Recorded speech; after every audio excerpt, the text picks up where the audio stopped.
Welcome to the Real View podcast, where Ohio Realtors connect you to innovators and influencers, keeping you with the real view of real estate. Whether you're a broker, agent, first-time homebuyer, industry leader, or just happen to stumble upon our podcast today, you can expect to hear tips, tools, tricks, interesting information, and so much more from the experts in Ohio's real estate game. Hi, everyone. Welcome to today's episode of the Real View podcast. I'm your host, Allison Wiley. With me today, we have a very special guest. We're so happy to have her on, Pamela Banks, who is the National Women's Council of Realtors president and also a guest and a speaker at our upcoming Women of Vision conference on August 26th. Pamela, thank you for joining me today. Allison, I am so happy to be with you. Just thank you for having me. Yes, we're super excited to have you on and for the great things that you're going to share with our listeners today. But before we get started on that, let's ask our signature question, who we ask all of the guests who join us on the podcast. So since this podcast is called The Real View, we want to know, what is the best view that you have ever seen? Well, there are so many beautiful views, but this one stands out in my mind and my heart. We were in Alaska. We took a cruise in the Inside Passage. And of course, like everybody does in Alaska, you want to take a float plane or a plane ride or a helicopter ride over the glaciers. We ended up taking a plane ride over the glaciers, and the sun was hitting those glaciers. And they are such a deep blue, deep white, and it looked like diamonds as far as you could see. It was glistening in the sun, and it was so beautiful that it actually brought tears to my eyes. It just touched me so much. So that is one of the views that I think, of all the views that you could ask me about, that would be the one that stands out in my mind that I will never, ever forget. Oh, that sounds so beautiful. And don't you love those little moments, that make you just appreciate life and think, there has to be a bigger meaning here, in this world. When you see things as beautiful as that, it kind of makes you just think and appreciate life just that much more. Well, what it makes you realize is you are just a little piece of this puzzle, and there's so much out there that is so much bigger than all of us. And so I think every now and then we need that kind of reality check to just keep us where we need to be and realize that, we are a piece of the puzzle, but just a very small, minute piece to that puzzle. That's so true. It's very humbling almost in a way, too. It makes you realize the world is so much bigger than us and our problems that we deal with on a day-to-day basis. So love those kind of moments. And thanks for sharing that with us. It looks very, very beautiful. So how long did it take you to get to Alaska? It's very, very far, right? Well, I'm in Florida. So yeah, we had to go to Seattle, and then from Seattle, we flew to Anchorage. And it was an all-day excursion. However, when we got there, we were there for, I think, seven days. And we actually just had the most amazing trip. I saw so many beautiful things. And that was just one of them that came to my mind. But we went on a small cruise ship, which is now no longer in business. It was called Cruise West. So we didn't stay on the boat. There was only 45 people on this boat, and we stayed at different towns along the passage. And so we got to see a little bit of the culture as well as the beauty of nature, which is totally amazing. If you've not been to Alaska, put it on your bucket list, because it really is the last frontier that I can think of in our country. Yeah, very cool. Well, it sounds amazing. Definitely we'll have to add that one on the list of vacations, because I've seen photos, but I'm sure it doesn't do it any sort of justice until you're standing there witnessing it in its full in-person glory. So thanks. So let's talk a little bit now. I want to hear about you. I know we mentioned that you are, your involvement as president of the Women's Council of Realtors. So, you can talk to us a little bit about that, but also I would just love to hear your story. How did you get involved in real estate? Have you always been in Florida? Tell us a little bit about your story, and then we can get into the work that you do as president of the Women's Council of Realtors. Thanks. I have to say that I was born in New Jersey, so I'm not a Floridian by native, but we moved here when I was 9 years old. So when I deal with women through the Women's Council of Realtors in the Northeast, they love me because I've got a little bit of that edge from the Northeast, but yet I've got that little bit of the mellow from the South. Yes. And so, I've lived down here all my life. I call this home. I was raised in South Florida, and it's just one of those things that you learn to adapt to the different environment that you're in. So, all these years that I've lived in Florida, I have enjoyed what Florida has to offer, which are those beautiful beaches.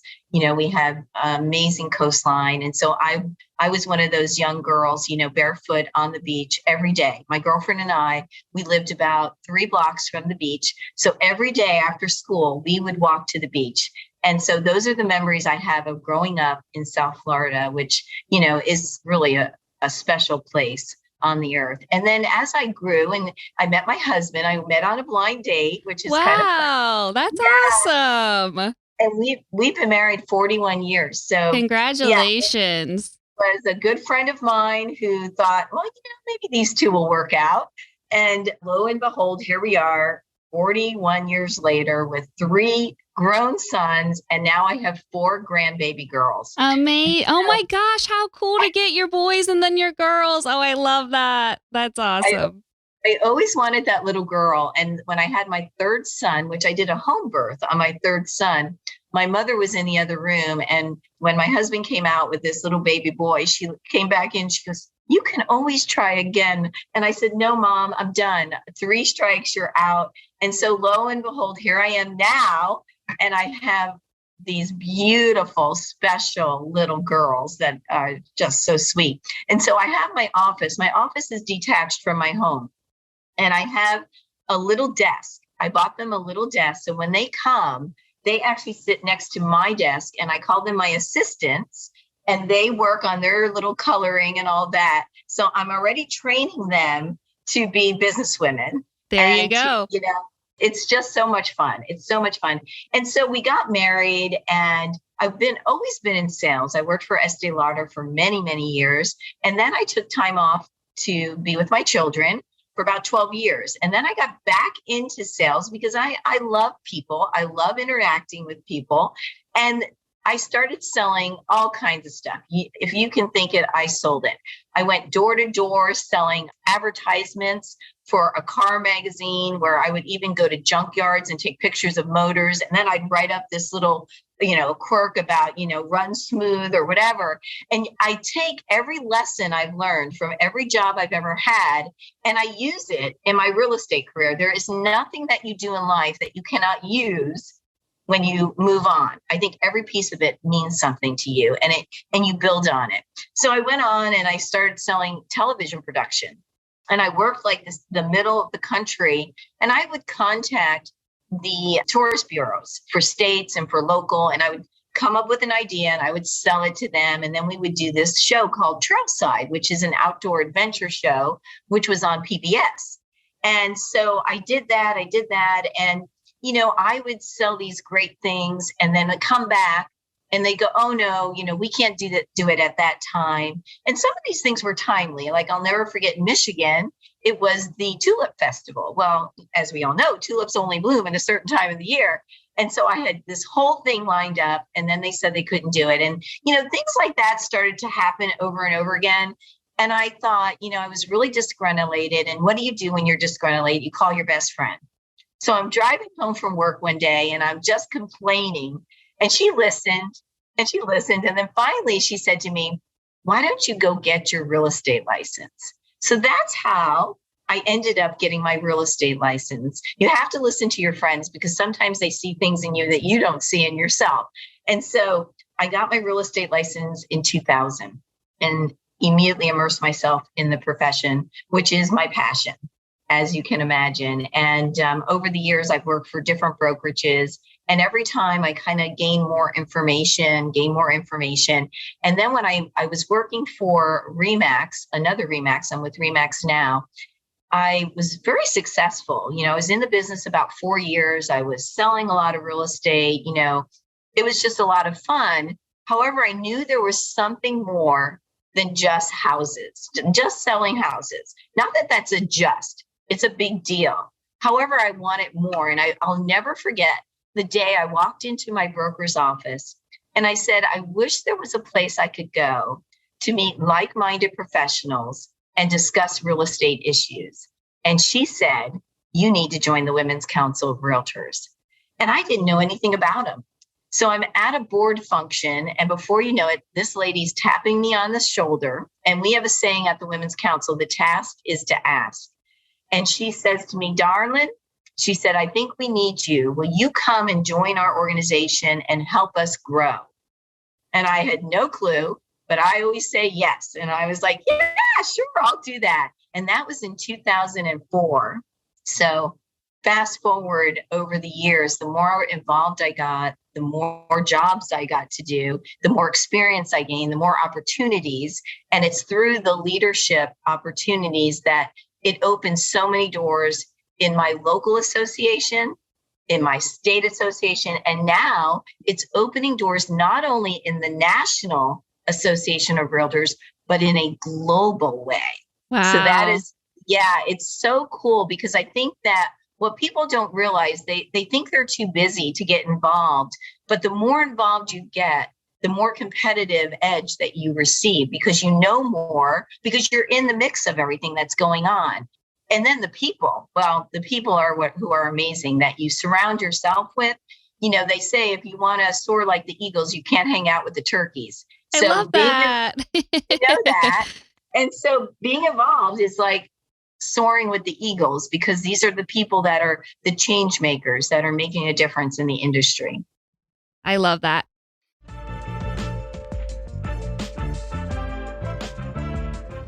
This episode of The Real View is brought to you by the Ohio Association of Community Colleges. Ohio's network of community colleges provides accessible training that accommodates the busy lifestyles of aspiring real estate professionals at half the price of a traditional university. With convenient locations in every part of the state, as well as online options, Ohio's community colleges are your smart choice for pre-licensing education. For more details or to start the journey to a real estate career, visit the education page at ohiorealtors.org and then click on the pre-license course locations. So you then obviously became super involved and became hooked, and we found a lifer in you. Talk a little bit about becoming president and what made you want to take that step. Was it just because, you know, you loved being involved in so much with the organization so much, or what kind of led your decision to make the run for president and then now get to be president? And then maybe tell us a little bit too about what your role is, you know, as president of the Women's Association. Tell us a little bit about it. Well, you know what? It wasn't like I joined this organization and I thought someday, you know, I didn't have this goal of like, I'm going to be the national president someday. It wasn't even on my mind. It was just something that was organic. The more I got involved, the more I wanted to get involved. And the more that I wanted to get involved, it led to all these different positions, you know. And so I served as my local network president in 2006. I served as Florida Women's Council of Realtors Florida state president in 2015. And so after that, I thought to myself, you know what? I'm not done. After being president of Florida, which is the largest membership organization in the Women's Council as far as our members. And I thought, you know what? I'm not done. I still have something to give. I think I'll run for the executive committee. So I ran for the National Executive Committee, and you have to do speeches. And I'll tell you what, I was shaking. I'll never forget the time that I did my speech to run for the national line, which was next after the executive committee. My knees were shaking. I mean, I was really doing that. And so why I tell you that is because you have to push yourself to that point to really grow. And so when you get involved, it's going to push you into doing things that you would never do otherwise. Like I would never, you know, speak to hundreds and thousands of people at one time. You know, I mean, those are things you don't normally do. And then, so when I ran for treasurer, because that's how you get, and that was in 2017 to be 2018 national treasurer, my knees were shaking. And so I got off that stage and I said to some of my realtor friends in the audience, I said, did you realize how nervous I was? And they said, nope, we couldn't even tell. So even when you're in front of people, even when you're doing a listing presentation, as long as you're prepared, you may be nervous as all anything. However, people don't know it. You're the only one that knows it. And so I always remind myself, because sometimes I get all caught up like, what if I forget what I was going to say? Or what if I don't say what I should say? And then I remind myself that nobody really knows what you were going to say anyway. So why does it matter? So it just kind of kept rolling along, rolling along. And then once I got involved, and, I like to tell people that there's politics in everything. Nothing runs smoothly. I don't care if you're running for the school board or in the PTA or in your church or synagogue. There's always going to be differences of opinions, different personalities. And what you learn through involvement and getting involved on all these different levels is how to work with all kinds of people. And so I'll never forget one time I was like, there's too much politics. I really don't know if I want to continue on this. And a friend of mine who is not in real estate said to me, if you want to affect change and make a change, you've got to deal with the politics. So I remind myself all the time when I get into all the weeds and I don't look at the big picture, that, don't let anyone stop you from what you need to do. Keep rolling on. And so that's what happened. And before I knew it, I was installed as the national president last year in November. And it wasn't the type of installation I was really hoping for because it was virtual. Yeah. I had planned this great thing. We were supposed to be in New Orleans at the national conference. And so we went down there and we got all ready and I was super excited. And then, everything changed. So even though it's not exactly how I thought it would be, because things normally aren't as we think they're going to be anyway. So true. Isn't it with everything in life? And I think it goes back to what you were saying about how we make so many scenarios up in our heads. We think everybody knows we're nervous and everyone's judging us, and they're not. They have no idea. And it's the same way, with the world. We think things are going to be going one way and we get so stuck on an idea in our heads and then it turns out totally differently. And it's just, I think it proves a point that there's so much in our head. We can't necessarily always listen to those little voices in our heads, because while they can be correct sometimes, can also throw you off a little bit too. So it was funny. It's kind of like two different scenarios there that with the same kind of mindset almost. Yeah, and you're absolutely right. Somebody recently told me, I don't remember who it was, stop listening to your voice in your head and start talking to the voice in your head. It makes a huge difference because you've always got those, oh no, blah, blah, blah, blah, blah. And then you just say, no, I can do this. I've got this. I'm going to make it happen. So it's not necessarily your circumstances that get you, it's your thoughts. Yep. So true. That's kind of it. So true. Well, I can tell just in the couple minutes that we've been talking how incredible of a leader we have in you leading the Women's Council. So thank you for your service and your leadership this year. I want to talk a little bit about how can women or other realtors get involved in the council? How do they, find out more information? Because, this sounds like just a wonderful group, and I'm sure what you're able to provide and the services and the networking and the leadership and the connection with other realtors, I'm sure is such an attractive thing to many of our listeners. So how can realtors out there get more involved? Good question, Allison. It's simple. You can visit our website, wcr.org.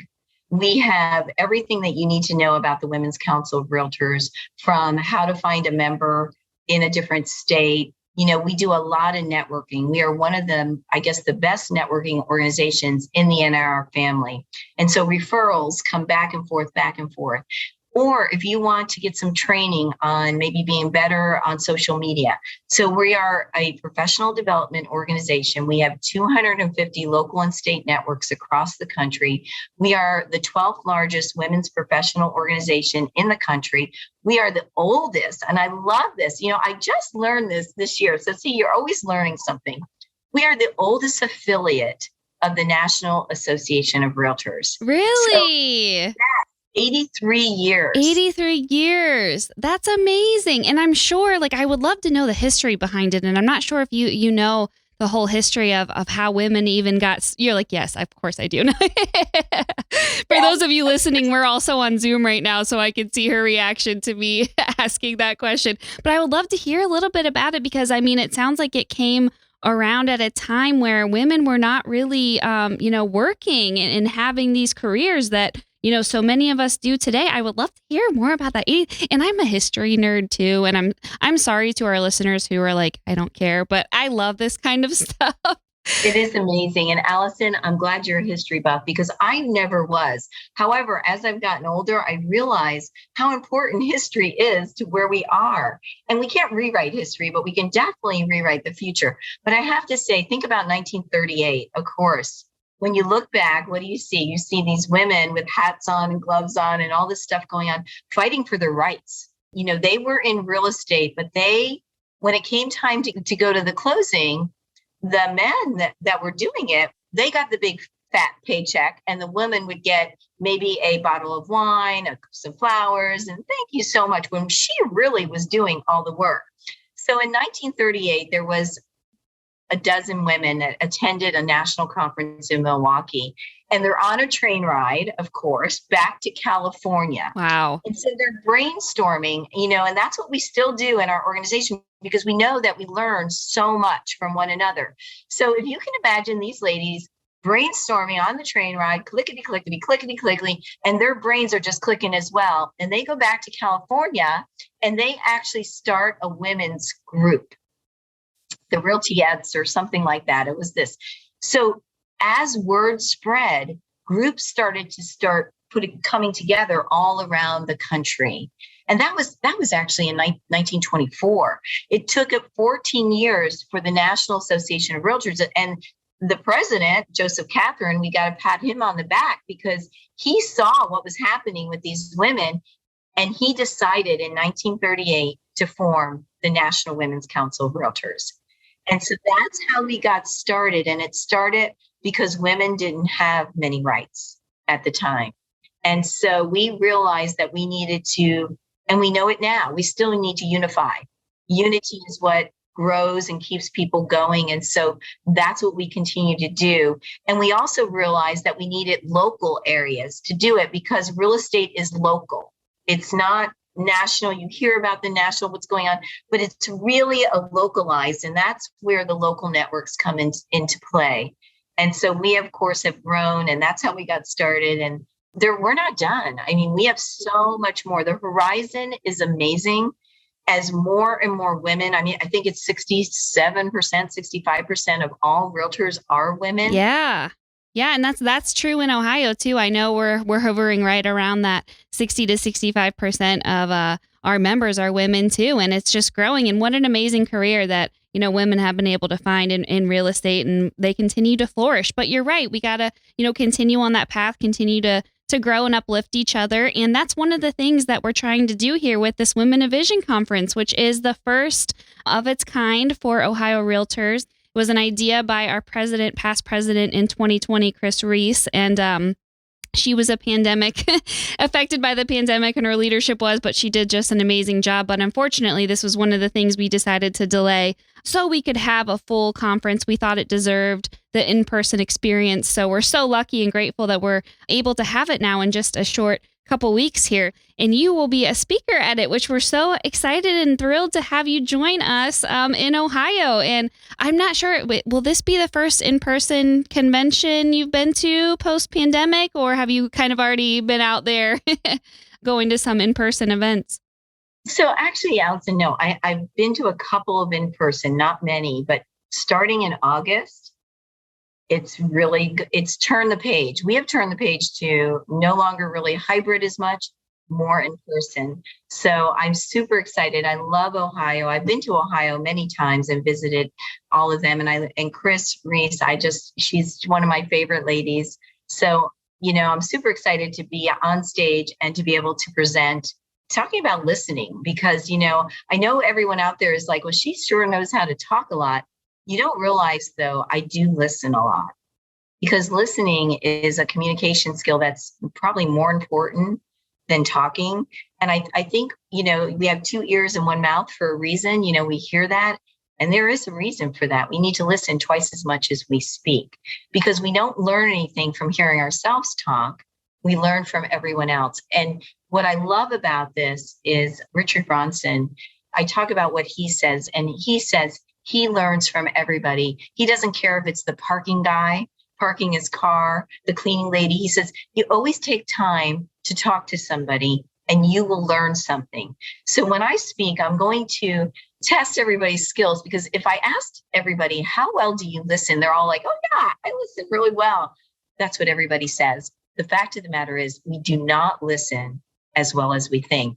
And a few years ago, when I decided to put this presentation together, I said to one of my sons, I'm doing a presentation on listening, and he started laughing. He goes, you're doing a presentation on listening? So the fact of the matter is we all need to learn how to listen better. And through this presentation, it will change how you communicate, how your relationships are, whether they're in business, whether they're in personal, will totally change. So I'm super excited to bring you through that journey of instead of, we talk so much about public speaking and speaking and speaking and speaking.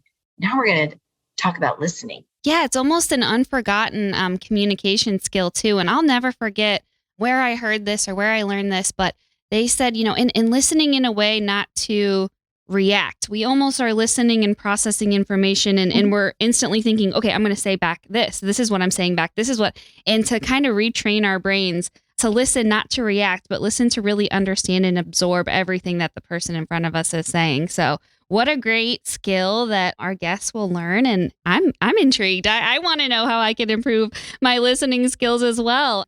So before we wrap things up today, if you have one piece of advice to give to our women realtors out there, to our realtors in general, male or female, on how to find success, how to be your best self, what would that be? I really do think about this a lot, because I think we always compare ourselves with everybody else, and don't. There's no one like you, and there will always be somebody richer, smarter, more good looking, more connected.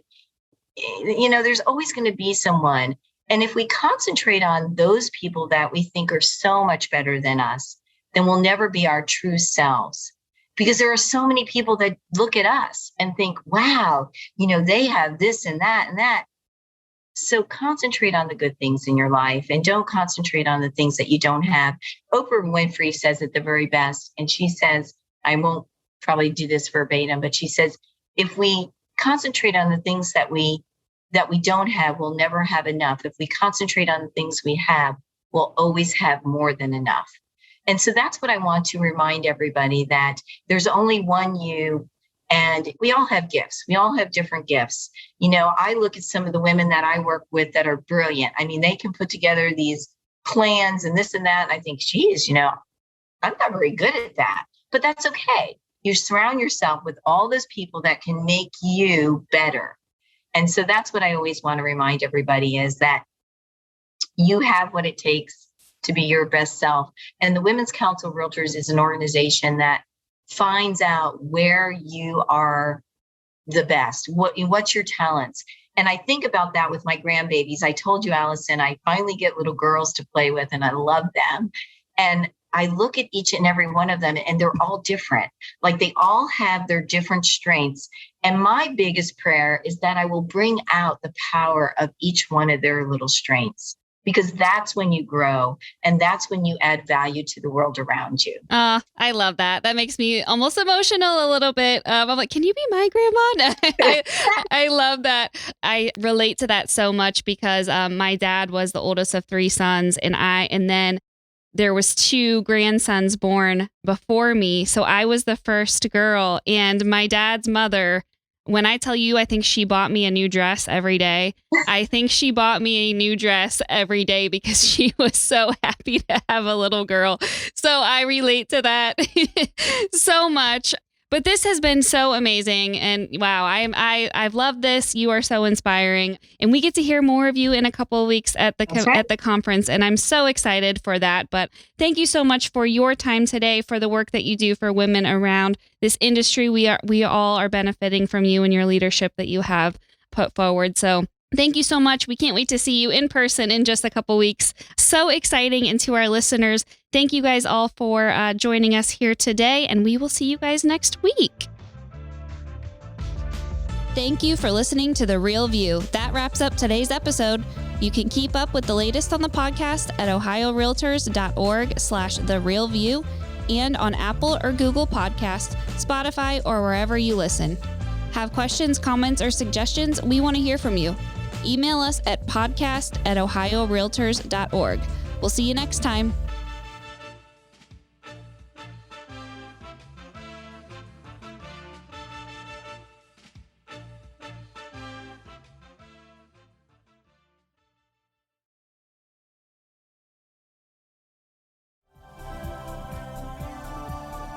This has been a Humble Pod production. Stay humble.